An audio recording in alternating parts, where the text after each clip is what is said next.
pour les élèves, c'est une grande source de motivation. Vraiment, tu t'en vas à l'extérieur, puis tu respires, c'est de l'air, ça fait du bien, la lumière. Ils sauvent et là, on les voit se rassembler, échanger ensemble, une collaboration. Juste les amener dehors à découvrir qu'est-ce qu'il y a autour d'eux, comment interagir avec la nature. Il faut sortir avec les jeunes pour comprendre à quel point c'est important.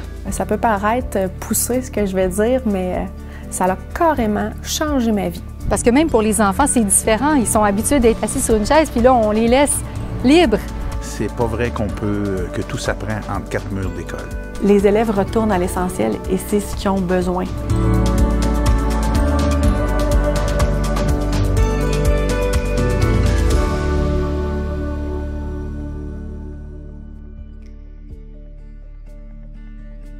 Depuis quelques années, l'éducation en plein air connaît un essor fulgurant au Québec. Tous les mois, des enseignantes et enseignants, de la maternelle au secondaire, sortent avec leurs élèves pour apprendre dans une classe à ciel ouvert. L'enseignement extérieur cherche à connecter le programme de formation au milieu et à la réalité des jeunes, tout en répondant à leurs besoins de bouger, de socialiser, d'imaginer ou encore de s'émerveiller. On y vit des expériences à la fois éducatives, motivantes et authentiques, qui ne pourraient pas toujours avoir lieu en salle de classe. Enseigner dehors demande certes de s'adapter et surtout d'oser. Mais une chose est claire, pour plusieurs, le jeu en vaut la chandelle. Ce que ça m'apporte, accomplir des tâches, mais vraiment dans le plaisir, puis s'amuser aussi. J'aime la nature, donc pour moi, c'est devenu naturel d'aller enseigner dehors, mais je suis allée par petites bouchées. Je me mets un peu en danger parce que c'est très confortable d'être dans sa classe. On sait comment ça fonctionne, on a un contrôle. Ça me permet de bouger, ça me permet de perdre l'air, ça me permet d'avoir un contexte différent et agréable avec mes élèves. Professionnellement, c'est une façon d'avoir des nouveaux défis. C'est plus évident pour moi de voir à quel point ça a des impacts chez les enfants, à quel point je les pousse plus loin dans leur développement physique, émotionnel, et ça, c'est extrêmement motivant. Je me sens professionnellement beaucoup plus compétente parce que je suis convaincue que j'amène mes élèves beaucoup plus loin. Parce que je pars un programme plein air, l'objectif, c'est vraiment d'essayer d'aller chercher les jeunes autrement, d'une autre manière, de les motiver, leur faire vivre l'extérieur, parce que maintenant, les jeunes ont beaucoup de difficultés à aller à l'extérieur. Moi, ce que je veux, c'est aller chercher la petite étincelle dans les yeux. Plus j'avance, plus je réalise l'effet positif que ça a sur les enfants. Puis les enfants, quand je leur dis on fait une activité à l'extérieur, mais ils sautent, là, ils sont contents, là, ils sont heureux. Alors ça fait juste m'aider à comprendre pourquoi je m'en vais dans cette direction-là. Ça me demande un certain niveau d'adaptation, mais qui est quand même assez faible habituellement, qui m'empêche pas, qui me freine pas pour y aller. Je trouve qu'il y a trop un avantage à aller enseigner, apprendre dehors, autant pour moi que pour les élèves. De s'émerveiller, de faire des découvertes, de donner des défis, des missions, d'apprendre des nouvelles choses, du nouveau vocabulaire. Je me sens plus épanouie. C'est ce que ça m'apporte le plein air, carrément. Je voudrais plus jamais revenir en arrière. Ça l'avait à arriver dans ma vie et j'en suis très reconnaissante. Au Québec, nos magnifiques 4 saisons sont à la fois porteuses d'opportunités et de défis. Mais l'engouement pour l'enseignement extérieur se fait-il vraiment ressentir en toute saison, et ce, partout au Québec? Énormément, énormément. Moi, quand je le faisais, puis on parle des années 90, donc ça fait quand même un bout de temps. Ma première motivation quand je sortais à l'extérieur avec les jeunes, j'avoue que c'était une motivation égoïste. Je voulais sortir, il faisait beau, j'étais pognée en dedans, alors je me disais « Oh non, je vais aller donner mon cours dehors ». Alors, c'était vraiment dans cette perspective-là et j'ai remarqué un énorme engouement pour les classes extérieures. C'est de plus en plus populaire, les gens sont contents et puis je pense que c'est de ce mouvement-là qu'est née une sensibilisation chez les parents. De vouloir que leurs enfants prennent davantage contact avec la nature. Il y a même une école qui a développé un volet alternatif axé sur la nature et l'environnement, dont la mission pédagogique est justement d'apprendre à l'extérieur. On n'aurait pas vu ça il y a 10 ans, même il y a 10 ans. À l'école alternative de la Tortue des Bois, à Saint-Mathieu-du-Parc, les classes extérieures font partie du quotidien. En sortant au fil des saisons, les élèves comme les enseignants deviennent plus confortables d'être à l'extérieur, plus confiants et persévérants. De fil en aiguille, les classes extérieures sont devenues le moteur de cette école. Pour développer une habitude, pour développer tout ce qu'on voulait développer, ça prend une fréquence hebdomadaire. Donc, on a intégré au préscolaire 1 heure d'apprentissage dehors par jour. Puis, au premier cycle, c'est une demi-journée par semaine. En allant à l'extérieur, tu peux saisir plein d'opportunités. Alors, tous les moments que tu passes dehors, qui sont agréables et puis bien habillés, c'est important, nous permet d'apprécier puis de se reconnecter. Puis en même temps, mais les élèves, là, des fois, ils ne réalisent pas qu'ils sont en train d'apprendre. Ce matin, Mme Andréane et sa classe de première année sortent par une froide journée d'hiver pour vivre une activité sur les raquettes alliant histoire et culture. Allez, les amis, là, on s'en va juste derrière la colline, la petite butte que là, OK? Vous pouvez m'aider. Au même moment, la classe de 5e et 6e année participe à l'élaboration d'une bande dessinée nature. Oui, on a décidé ce matin, à partir d'un album que j'avais où il y avait, les illustrations étaient faites à partir de, c'était des photographies de toutes sortes d'objets du quotidien. Puis on s'est inspiré de tout ça en voulant un peu reproduire ce style-là, mais avec des éléments de la nature pour faire une bande dessinée. Donc en même temps, on a travaillé, on a revu le schéma narratif.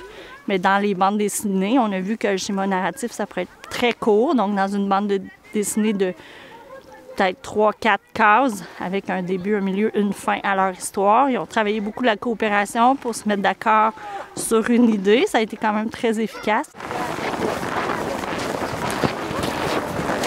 Bon, mais ça, c'est vous qui le non, ça va tout aider qui va tracer.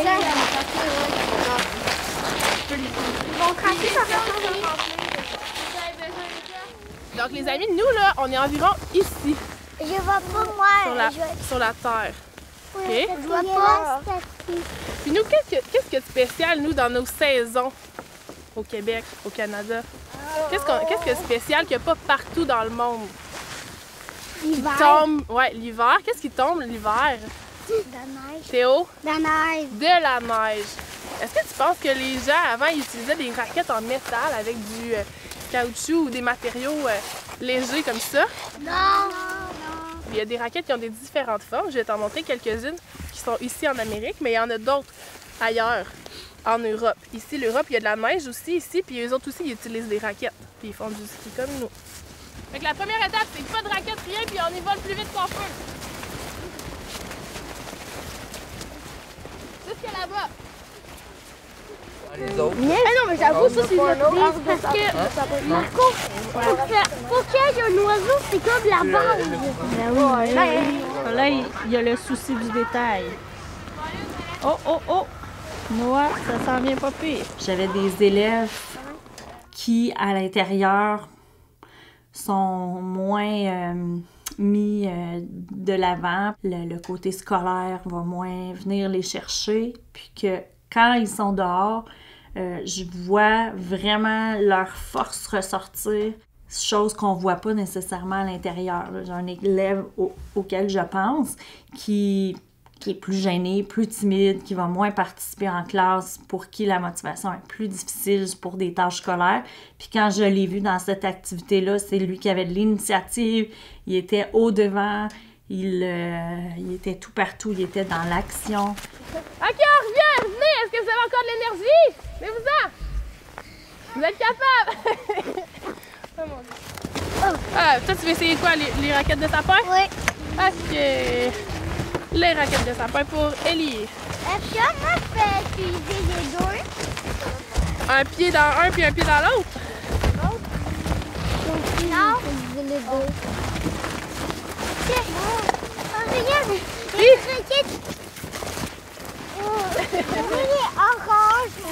Aussi, les connaissances vont rester. Même s'ils n'ont pas fait 50 numéros dans un cahier sur l'heure et le périmètre, ils en ont fait beaucoup moins, mais c'est ancré, puis je le sais que ça va être acquis pour longtemps. Ils vont s'en souvenir, c'est sûr.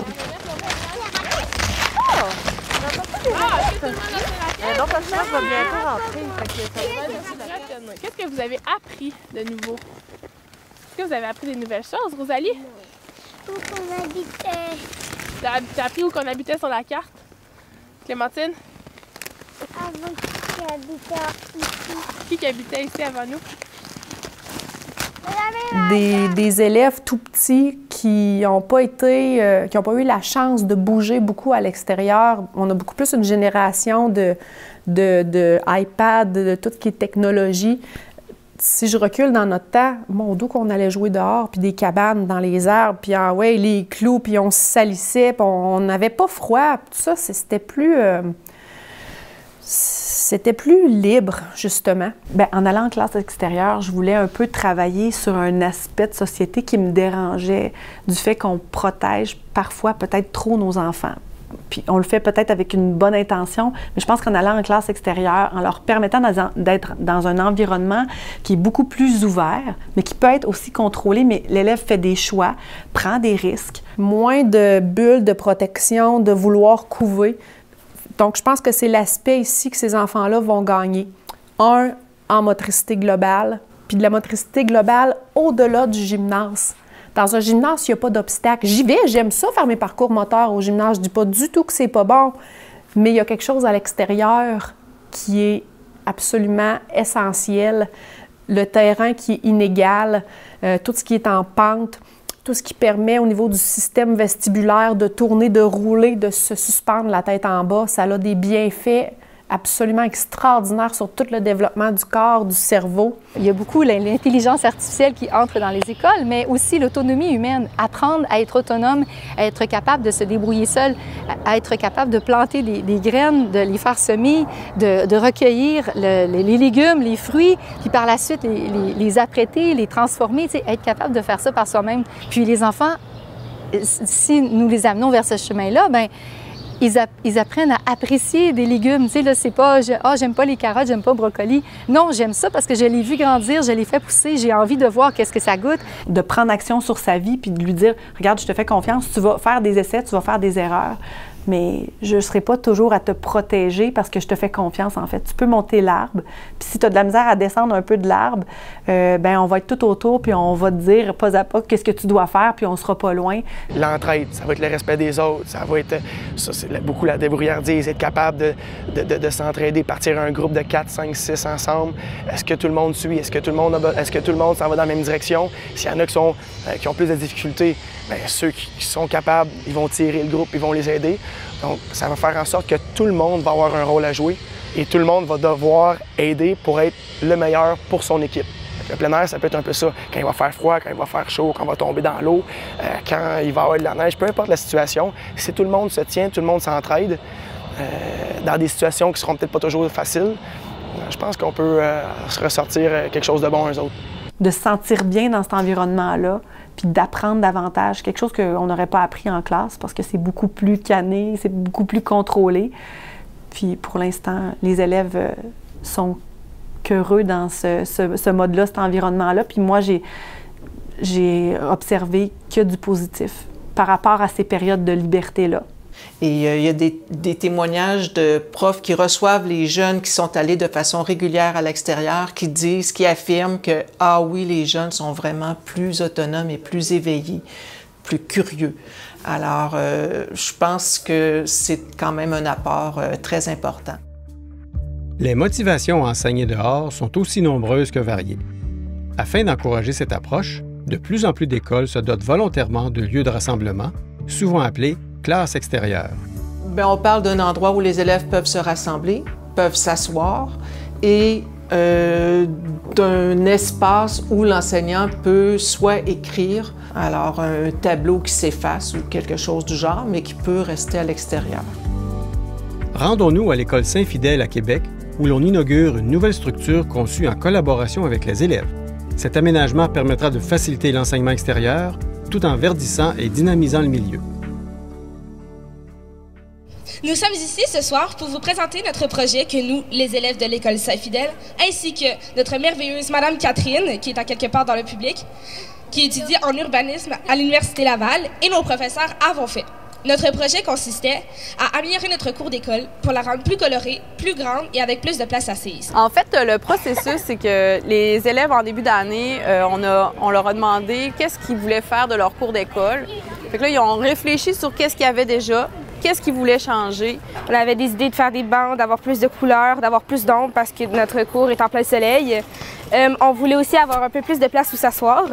Alors, on a décidé justement de faire une classe extérieure où les gens pourraient venir s'asseoir, discuter, parler pendant les récréations ou venir tout simplement faire un cours. Et moi, personnellement, je trouve que c'est super bien parce que des fois, quand tu as chaud en classe, tu aimerais ça venir travailler dehors. Puis disant qu'il y a beaucoup de soleil, tu as de l'ombre pour venir travailler. Et le fait qu'il y ait des tableaux et que ça soit coloré, ça donne encore plus envie. Le bénéfice que j'ai vu de ce processus de création-là, ça a été d'abord de voir là, un petit peu du côté démocratique comment on fait une consultation, donc un aspect citoyen aussi, de voir là, c'est quoi les besoins. Donc il y a un côté aussi entrepreneur, de connaître c'est quoi les besoins du public cible. Donc cet aspect-là qui est intéressant. Puis déjà, on a vu des choses différentes de l'étude des mots de vocabulaire normal. Par exemple, il y a des élèves qui faisaient avancer de chaque lettre qui plaît, il avançait ou il était deux, un contre l'autre. S'il y avait un mot bon, bien, ils pouvaient avancer ou ils couraient dans la cour. Fait que ça a vraiment dynamisé leur étude de mots de vocabulaire au lieu d'épeler des mots, les écrire tout le temps. Moi, je suis en 6e année. L'année prochaine, je vais partir, malheureusement. Mais pour les 5e années, les 3, les 4, bien, tous ceux qui restent à l'école, bien, c'est un avantage pour eux. Moi, tantôt, j'ai fait un horaire, justement, où les élèves pourront aller s'asseoir par classe. Puis l'horaire est très bien équilibré. Puis j'espère que les élèves vont aimer ça pour apprendre dehors. Prendre aussi le relais parce qu'on va avoir besoin d'amour du milieu pour entretenir ces belles plantes-là.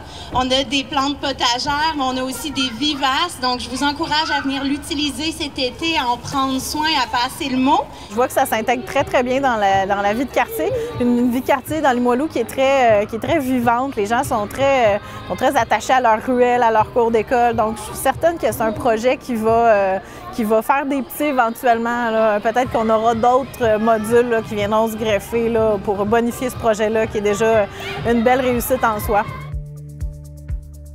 Enseigner dehors, c'est apprendre à connaître et à découvrir son milieu à travers des situations d'apprentissage stimulantes et engageantes.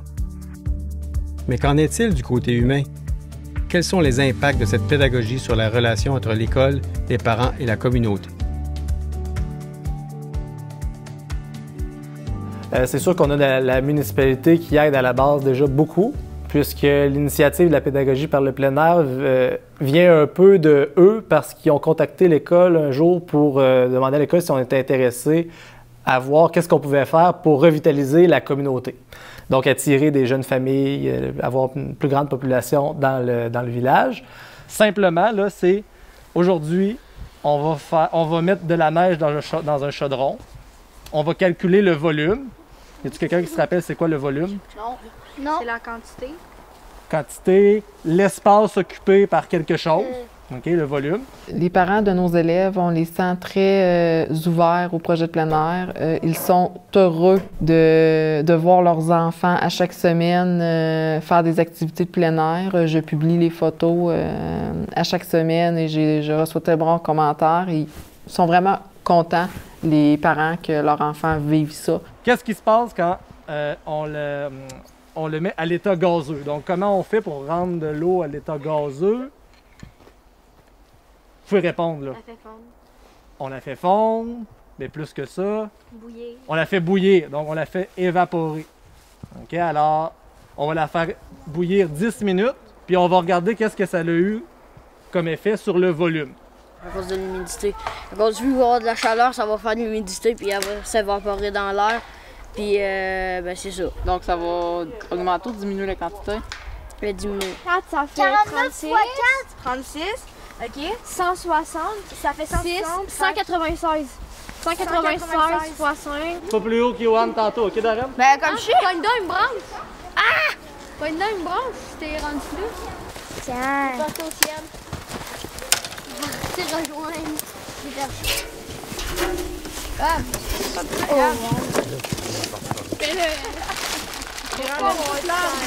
non, il est déchiré. On va faire la prochaine étape. Dans un milieu où l'école n'est pas toujours bien vu. Ça vient redorer l'image. Je rêve qu'on soit plus qu'une école défavorisée parce que au-delà de tout ça, là, il y a des beaux enfants qui veulent apprendre comme n'importe quel enfant. Puis je trouve que lorsqu'on est en nature, en plein air, tout le monde est égal. Et que l'école n'est pas seulement faire du français, des mathématiques, assis à un bureau avec des feuilles, qu'on peut faire autre chose. Ils voient leur enfant bouger à l'extérieur, ils voient se dépasser aussi, relever des défis. C'est une belle façon d'aller chercher la collaboration des parents. Et là, ils voient qu'on innove puis qu'on fait autre chose avec les enfants que leur demander d'être assis à un bureau. C'est très bon. Il reste 170 millilitres. C'est sûr que ça a un impact au niveau communautaire. Cette année même, on va commencer le projet d'un jardin communautaire. Donc, les élèves vont faire les semences bientôt, là, en fin mars. Bien, on va dans le mois de mai, juin. Dans le mois de juin, ils vont les planter. Puis, on va essayer d'avoir des bénévoles qui vont venir s'en occuper l'été. Donc, voilà, encore là, au niveau communautaire, ça va avoir un impact. Mais quand j'ai vu qu'il y avait un potentiel social, je me suis dit que j'étais au bon endroit pour ça. Parce que oui, on croise des personnes, puis je me suis dit c'est l'occasion pour leur montrer qu'ils font partie d'une société et qu'ils apportent à la société. L'école ouverte sur la communauté, puis la communauté qui arrive à l'école, c'est absolument fondamental et c'est tellement aidant pour un enseignant ou une enseignante qui souhaite faire des activités à l'extérieur. Donc, je voulais vraiment sortir la classe du milieu scolaire et la transposer dans le milieu communautaire. Donc, ça nous fait croiser toutes sortes de personnes, peu importe l'âge, peu importe aussi ce que les personnes sont en train de faire. On a des travailleurs plus pressés un peu, donc des fois, je demandais aux élèves de décoder parce qu'ils voulaient se mettre à parler avec eux. Alors, je te demande d'être assis pour 1 minute maximum avant d'aller à la chasse au polygone. Non, il n'y a pas de problème. Bonjour. Le chemin est à tout le monde. C'est nous autres qui envahissons un peu la place. Il y a ce rapport-là aussi de... Je ne sais pas trop quelle personne je vais rencontrer puis comment ça va se passer. Mais les élèves, ça devient en fait dans leur routine puis ils développent des habiletés sociales que je n'avais pas remarquées avant. Moi, je trouve ça très important. C'est ce qui va faire qu'un élève, finalement, réussit ou contribue. Pour moi, ça, c'est un volet qui est essentiel. Des enseignants convaincus, des élèves heureux. C'est peut-être pourquoi le mouvement d'éducation en plein air prend autant d'ampleur. Après tous les obstacles franchis et toutes les réussites vécues, que souhaitent les enseignantes et les enseignants pour la suite des choses? Plus d'enseignants qui se donnent la chance d'aller dehors. Que les écoles suivent ce mouvement-là à petits pas. Ne pas dire « Ah, ça n'a pas bien fonctionné, je ne veux plus le refaire », se donner une autre chance. Je pense qu'il faut arrêter de penser que ça prend un environnement à 300 000 $ pour pouvoir sortir. Dehors, ça peut être le gazon en avant de l'école, c'est n'importe où. C'est pas obligé d'être quelque chose de gros, juste une randonnée à l'automne, une randonnée l'hiver, si c'est possible de le faire. Faites-le. Ce que je souhaite et ce que j'aimerais, c'est que ça ne soit pas une mode en enseignement, mais que ça devienne une façon, parmi d'autres, d'enseigner. C'est donner le temps à une enseignante de préparer une première activité à l'extérieur, d'avoir cette flexibilité-là, lui donner du temps, les outils. Faut juste pas se mettre de barrières, faut se laisser aller. Juste s'adapter, puis se donner du temps. Y aller à notre rythme, puis les élèves vont avoir beaucoup de réponses, puis vont peut-être nous amener à leur rythme, en fait. Oui, c'est la pédagogie de l'avenir. Moi, je crois que tout le monde a intérêt, puis les enseignantes, puis l'équipe école, là, hein, ça leur fait aussi de bien. Tous les profs qui s'embarquent là-dedans, là, c'est des profs qui comptent pas leur temps. Je trouve que la classe extérieure, c'est un bon compromis pour aller chercher ce dont ils ont besoin. J'ai pas besoin de convaincre personne du bien-être d'être dehors puis de jouer dehors. Bien, ça va peut-être les amener dans la vie de tous les jours à être plus dehors. Donc, ça, c'est intéressant pour eux. Au secondaire, au cégep, à l'université, quand ils vont avoir 25-30 ans, tu vas dire « Moi, j'ai fait quelque chose au primaire, j'ai vraiment trippé, j'ai aimé ça. J'ai été motivé par quelque chose, puis je vais continuer là-dedans. » Respecter les autres, respecter la nature, de travailler en équipe, d'investir l'espace, de contribuer, de socialement se sentir un citoyen à part entière. qu'on peut jouer dehors, qu'on peut apprendre aussi avec l'environnement, d'exploiter leur environnement, que c'est bon pour leur santé physique, leur santé psychologique. Dans un monde où tout va vite, là, je peux enfin m'arrêter, mais autant progresser. C'est une question de bonheur, le bonheur d'être dehors. Puis ce qu'on veut, c'est que les enfants soient bien à l'école, qu'ils soient heureux, puis leur inculquer des belles valeurs. Fait que dans ce sens-là, je pense qu'on ne peut pas se tromper.